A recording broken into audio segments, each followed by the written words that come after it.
Cette semaine, à votre émission Reflet d'ici, réforme de l'industrie touristique à Percé. On vient de signifier le début d'un jour nouveau. C'est vraiment là, de s'asseoir ensemble, de travailler ensemble pour le développement et le rayonnement des produits d'appel d'offres, qui est une garantie de succès et de richesse, je pense, pour l'ensemble de la communauté. Et la suite des reportages de Marc Bert sur l'organisme Produire la santé ensemble. En 32. Bon, les gouvernements, là, ils appellent ça la colonisation de cet endroit. On dit on va rouvrir des colonies, on va rouvrir les provinces, puis on va sortir les gens des villes, on va les envoyer sur des terres nouvelles. Mesdames, Messieurs, bonsoir et bienvenue à votre émission Reflet d'ici estivale. Le 17 juin dernier, à l'espace culturel Suzanne Guitté à Percé, une conférence de presse a été organisée en collaboration avec la ville de Percé, l'Office du tourisme du Rocher-Percé et le CLD du Rocher-Percé pour annoncer une importante contribution financière du CLD pour initier la démarche d'une réforme touristique maritime à Percé. 150 000 $ a été investi par le CLD du Rocher-Percé dans ce projet et comme le précise M. André Boudreau, maire de Percé, cette initiative est la bienvenue dans le contexte actuel du développement touristique à Percé. Ah non, c'est le début de quelque chose, ce qui se passe aujourd'hui. Puis la réforme maritime, c'est une chose qui va s'étendre sur plus grand, sur le village au complet. Puis, en bout de piste, un peu comme on l'a dit pendant les élections, c'est pour arriver, plus le village de Percé va s'enrichir, plus on va pouvoir réinvestir dans le Grand Percé. Et c'est notre objectif, là. C'est d'avoir une solidarité vers un objectif commun, en fin de compte. Bien, sinon, je pense pas qu'on peut s'en sortir à travailler chacun de notre bord, pas de coopération, tout ça, ça se fait plus, là. Écoute, on est une ville, grosse ville dans une petite ville. Alors, je pense qu'on a besoin de l'aide de tout le monde et chacun sa part. Est-ce qu'on doit comprendre dans l'initiative d'aujourd'hui que la municipalité, la ville de Percé a l'intention de prendre l'entière responsabilité du quai de Percé dans son avenir? Bien, en fait, comme ville, ce soit la ville ou une organisation qui peut la gérer, parce que je suis pas sûr qu'on pense pas que la ville elle-même peut gérer une infrastructure semblable. Cependant, on s'embarque ou on embarquera une organisation comme repreneur du quai si l'argent pour l'entretenir est au rendez-vous. Vous savez, puis c'est le début. La réforme, elle sert aussi à ça, à financer cette infrastructure-là. Et toutes les infrastructures dans l'avenir, ça peut pas être la population qui entretient ça. L'industrie va développer son industrie et la municipalité va faire sa job de municipalité. Donc, la municipalité risque d'être un partenaire, du moins? Un partenaire, c'est sûr qu'on favorise le développement. On peut pas, on est à Percé quand même. Mais on a une responsabilité municipale aussi sur le grand territoire de Percé. Puis il faut mettre en place les moyens pour que tout le monde en profite. Pour Diane Leboutillier, préfet de la MRC du Rocher-Percé, cette initiative aura des effets sur le développement global de la MRC du Rocher-Percé.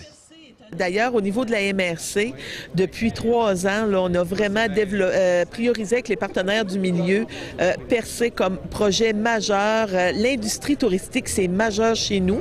Fait que d'avoir aujourd'hui l'opportunité de pouvoir le confirmer avec les partenaires, les bateliers, le maire, les différents maires de la MRC, là, c'est vraiment extraordinaire. Le partenariat est à la base du succès de cette initiative-là.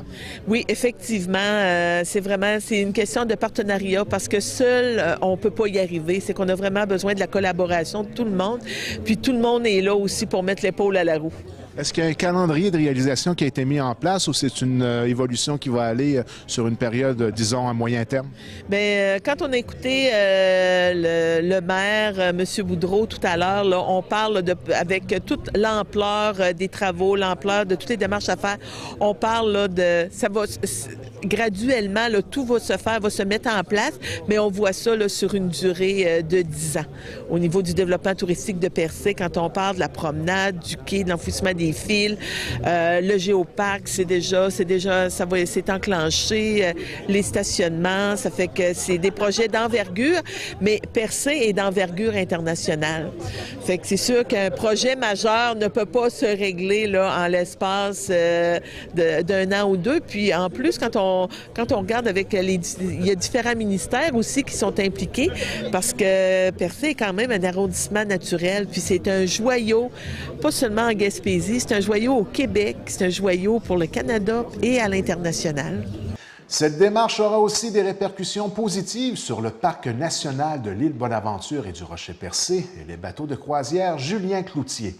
Écoutons tout d'abord M. Rémi Plourde, directeur du parc, et tout de suite après, M. Julien Cloutier, propriétaire des croisières Julien Cloutier.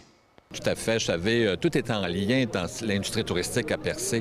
Quand on parle de quais, de compagnies de bateaux, de parc national, tout est en lien pour faire en sorte à ce que cette industrie-là se développe en harmonie. Hein, on s'entend que c'est le produit d'appel d'offres.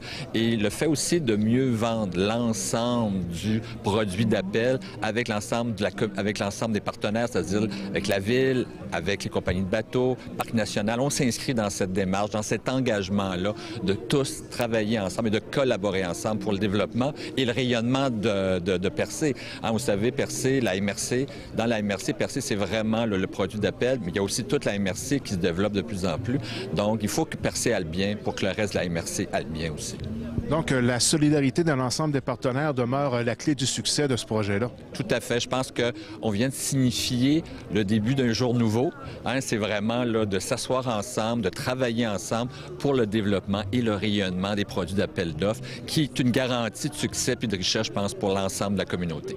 On s'en allait pas sur le bon pied. Là. Si on faisait pas ça, là, les trois compagnies, là, ça ne marchait plus pantoute. Là, ça fait qu'on est très heureux d'être ensemble, puis ça va déjà très bien. Puis ça a encouragé M. André Boudreau aussi pour le projet. Puis le monde commence à y croire. Là.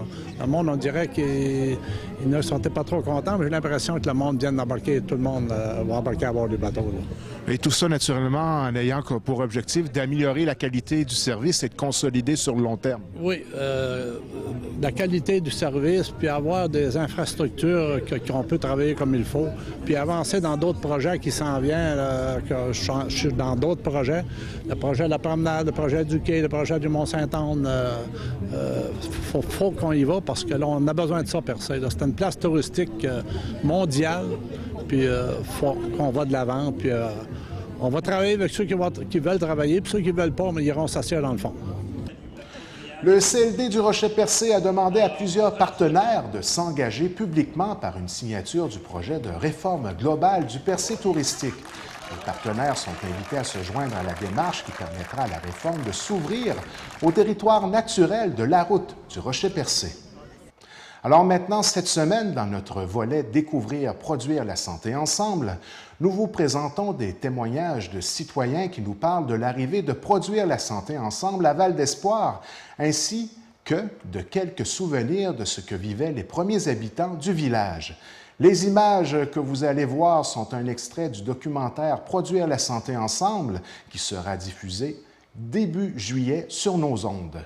Nous vous rappelons que cette série de reportages nous permet de découvrir la suite du laboratoire rural Produire la santé ensemble, devenu aujourd'hui un organisme à but non lucratif installé à Val-d'Espoir.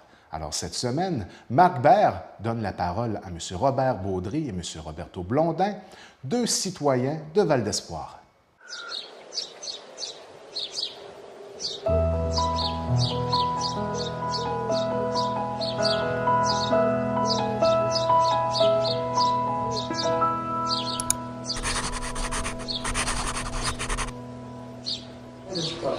Je vais te parler quand on est arrivé ici. Moi, quand je suis arrivé ici, en 32. Bon, les gouvernements, là, ils appelaient ça la colonisation de cet endroit. On dit, on va rouvrir des colonies, on va rouvrir des provinces, puis on va sortir les gens des villes, on va les envoyer sur des fermes nouvelles, avec des aides qu'on va leur donner. Mais moi, je dis, Ça pourrait revenir, ça. Qu'est-ce que vous pensez de ça? Qu'est-ce que vous me répondez là-dessus?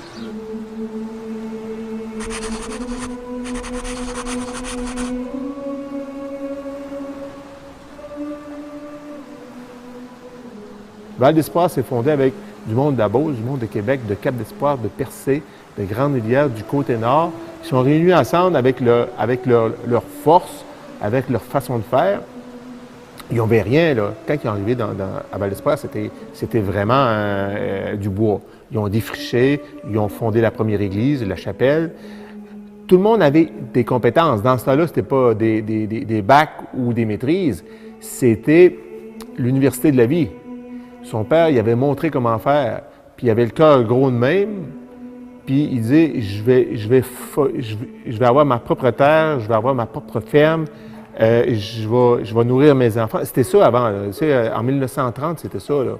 Il rêvait pas d'avoir une banque énorme de REER et puis d'avoir la liberté 55 à 55 ans, puis être sûr qu'il s'en allait s'acheter un condo en Floride. C'était pas ça. Les buts, c'était bien vivre, nourrir ses enfants, aller à l'église, puis participer dans leur communauté, parce qu'avant ça, c'était ça. Il y avait un passé agricole qui paraissait encore.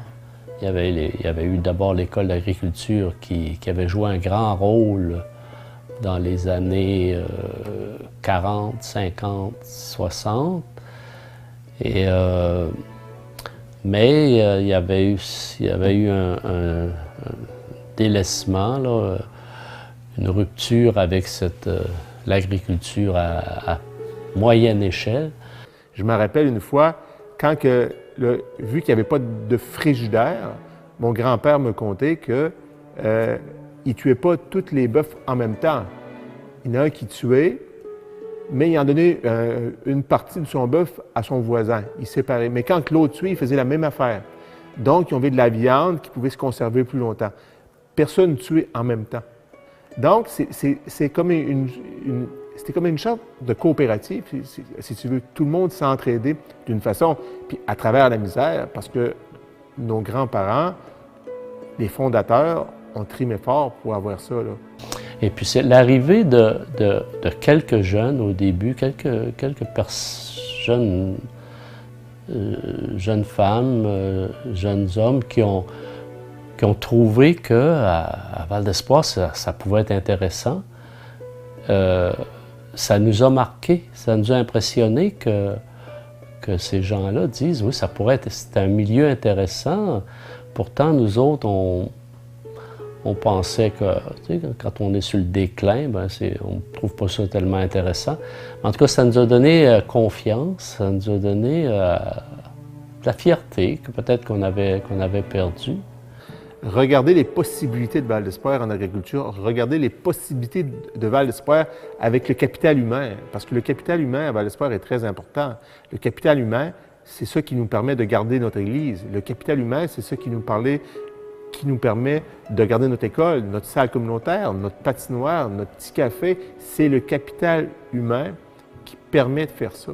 C'est chaque personne qui donne un peu de son temps, un peu de son argent pour garder les acquis qu'on a. Ces jeunes-là, ben, avaient des idées, avaient de l'enthousiasme. Puis quand Isabelle Boisvert est arrivée avec son projet de produire la santé ensemble, ben, on la regardait aller, là, mais peut-être qu'elle disait, on ne sait pas ce que ça va aller. Tu sais, là, dans un petit village comme Val d'Espoir, installer un comité, un organisme qui parle de produire, qui parle de santé, le monde a pris comme un peu ses distances à travers ça, mais après ça, ils ont embarqué, ils ont participé. Il y a du monde que ça les a interpellés, d'autres non, c'est normal.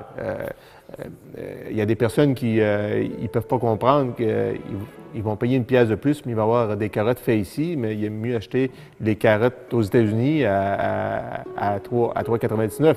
Je respecte ça, là. Mais produire la santé ensemble, c'était un peu ça. C'était de faire réaliser au monde que la santé passe par l'alimentation.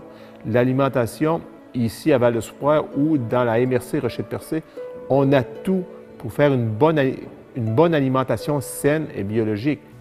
Finalement, ça a eu vraiment un gros impact et puis ça a contribué à faire arriver d'autres personnes à se greffer à ça. Ça a été un noyau, là.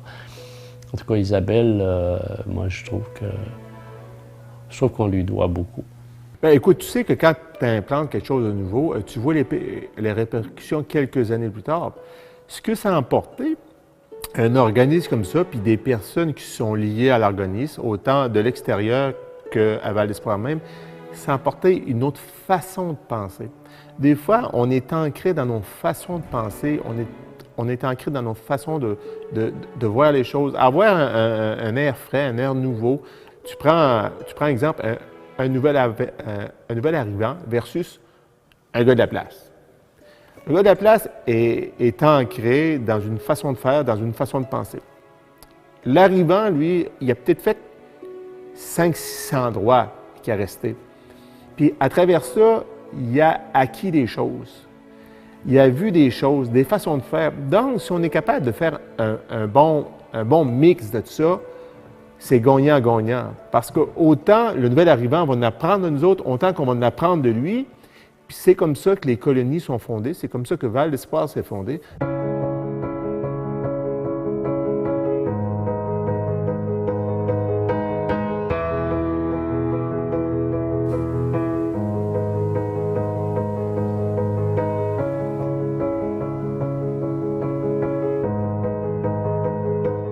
Se faire dire qu'on est beau puis qu'on nous aime, qu'ils nous aiment, c'est bon. Mais quand on voit des personnes qui viennent s'installer, c'est encore meilleur. Ils ont dit, bon, OK, ce qu'ils disent, c'est vrai parce qu'ils pensent qu'ils ont une bonne...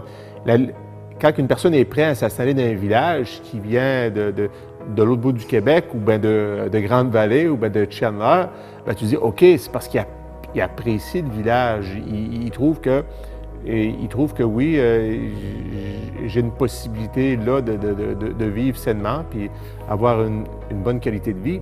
Puis avec Produire la santé ensemble, je pense qu'on s'est posé la question des valeurs qu'on avait perdues.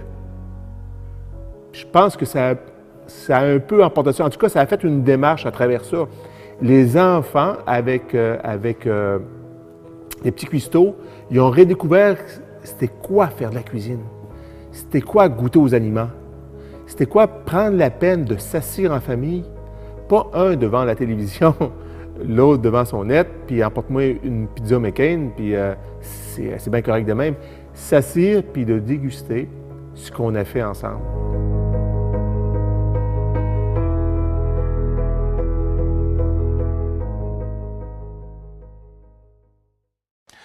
Bien, mesdames, messieurs, c'est tout pour cette semaine. On se laisse sur des images et des extraits de la présentation de la programmation du Festi-Plage de Cap-d'Espoir qui a été dévoilée à la vieille usine de l'Anse-à-Beaufils le 20 juin dernier.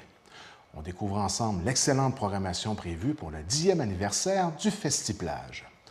N'oubliez pas que notre programmation est disponible sur le web au tvcgr.com ou sur YouTube sur la chaîne TVCGR. Vous pouvez nous laisser vos commentaires au tvcgr@commercial-hotmail.com ou directement sur Facebook. Alors, TVCGR est toujours à la recherche de bénévoles pour la réalisation et le montage de ces émissions. Vous souhaitez, oui, vivre une expérience en audio-vidéo ou en communication? On offre de la formation. Contactez-nous au 418-385-3909. Alors, c'est tout pour cette semaine. On se donne rendez-vous la semaine prochaine. Devant ces belles images de l'année 2013 et 2012, on est fiers de vous accueillir ce soir ici, à notre belle salle de la vieille usine. Et comme veut la tradition du Festi-Plage de Cap-d'Espoir, le comité organisateur est heureux de vous accueillir ici ce soir. Et bien sûr, afin de procéder de façon officielle au dévoilement de la programmation de notre événement qui se déroulera cet été, pour ceux qui ne savent pas déjà, du 23 au 27 juillet prochain. Alors, nous profitons aussi de l'occasion pour saluer la présence de la majorité, et je dis de nos indispensables partenaires et commanditaires, de même que plusieurs de nos bénévoles qui sont ici avec nous ce soir. Alors, merci à toutes et à tous d'avoir accepté l'invitation et d'être avec nous ce soir. L'an dernier, à la même période ou presque, nous vous mentionnons que le comité organisateur vous présenterait une programmation sans précédent. Ce qui était vrai pour 2013 l'est encore plus à nos yeux et aux yeux du comité organisateur pour 2014. Bien, pourquoi que c'est plus vrai en 2014? Ça fait 10 ans que nous allons fêter le festivallage, le retour du festivallage, 10 ans déjà cette année.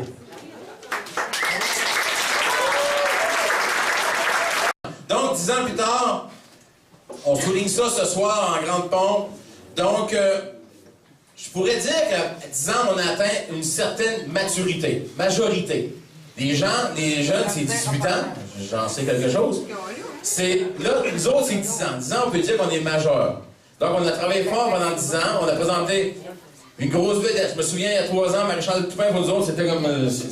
C'était gros, arrivé. Après ça, il y en a eu d'autres. On a eu Jonas, on a eu Cain l'an passé, Éric Lapointe, on a eu David Jalbert qui est venu. Donc, on se préparait tranquillement. On avait 2 gros shows par festival. Cette année, pour le 10e, c'est 4 gros shows. C'est un gros show par soir. On est conscient qu'à un moment donné, on va plafonner. Peut-être pas plafonner encore, mais le budget, ces gens-là, là, ça coûte 130 000 $. Donc, on est à Cap-d'Espoir, là. On n'est pas à Rimouski ou à Trois-Rivières ou à Chicoutimi, on est à Cap-d'Espoir. Donc, on est conscient que avec un budget de 130 000 $ en artistes, à un moment donné, on va atteindre nos limites. Puis les gens qui viennent nous voir, on parle de 3 000 personnes par soir, 4 soirs, 12 000. On a aussi possiblement atteindre... On espérait qu'il en viendrait 10 000 sur la plage, il y a de la place pour. On peut en mettre 50 000. Mais on est à Cap-d'Espoir. Donc, si on vise 4 000, 5 000 par soir, ça peut arriver, Mais on budgète en fonction de ce qu'on pense arriver. On peut arriver puis emmener Simple Plan qui coûte 100 000, mais on met la santé du festivallage en péril, puis on dit, ben, si moi, ce soir-là, on est fini, puis il n'y a plus de festivallage. Donc, il faut calculer, il faut quand même avoir une certaine réserve dans nos placements qu'on fait au niveau des artistes. Mais là, cette année, on a mis à total. On y va 4 gros soirs. L'année passée, on dit, tiens, on va être tranquille le jeudi soir. Cette année, on fait 4 gros soirs. On a pour 130 000 $. Donc, on peut dire qu'on a mis l'effort pour le 10e. Le 11e, ça va être sensiblement la même chose, mais on va changer les artistes. Au niveau du Québec, on pourrait dire que Cap-d'Espoir, on peut prendre qui c'est qu'on veut qui se fait au Québec. On est capable, on est maintenant assez mature pour dire on peut engager qui c'est qu'on veut au Québec. On a le potentiel là. C'est le fun. Tu sais, ça travaille bien. On peut dire lui, non, lui, oui, mais c'est pas une question d'argent, c'est une question de ça va-tu marcher, il est-tu disponible, tout ça. Fait que c'est le fun, on est rendu là au 10e. Donc, on a payé une firme spécialisée en marketing qui est venue sur place pour faire l'étude de provenance. Et à notre grande surprise, on est quand même surpris des résultats. 50% de la clientèle qui vient à Cap-d'Espoir pendant le festivallage vient de l'extérieur de la MRC Rocher-Percé. Donc, une personne sur 2, elle vient de l'extérieur de notre territoire. Donc, un rayon de 60 km, les gens viennent de l'extérieur de ça. Donc, on draine, on emmène quand même des gens, puis ça, c'est important aux autres. On ne pensait pas que c'était autant, 50%. 38% des gens qui viennent à Cap-d'Espoir vont coucher. 38% des gens qui viennent au festivallage vont coucher au moins une nuit en dehors de leur domicile. C'est beaucoup. La moyenne provinciale dans le festival, c'est 20-22%, on est à 38%. C'est sûr qu'il y a Percé à côté qui est, mais c'est pas grave. Les gens qui vont sortir de leur domicile plus loin. 2125 nuitées. Les gens qui ont venu au festival l'an passé, ils ont occasionné 2125 nuitées. Donc, ils ont couché chez des amis, des parents, à l'hôtel, mais 2125 pour la durée du festival. Puis ça, ces données-là, c'est quand même c'est important pour nous. Ça nous force peut-être à travailler à plus grande échelle au niveau de notre promotion. Donc, Robert fait un gros travail au niveau de promotion. On disait, Baie-Chaleur, ces places-là, peut-être... Mais non, l'étude de provenance, elle dit qu'il y a beaucoup de gens de Baie-Chaleur, beaucoup de gens de la Haute-Gaspésie, Gaspé qui viennent. Donc, ces données-là, ça coûte des sous pour aller chercher ça, mais ça nous aide à faire nos placements publicitaires. On est rendu là. Ses parents lui ont dit que c'était pas un bon chemin pour être heureux dans la vie. Fait qu'il a pris une niaise pour bien dans ses études pour les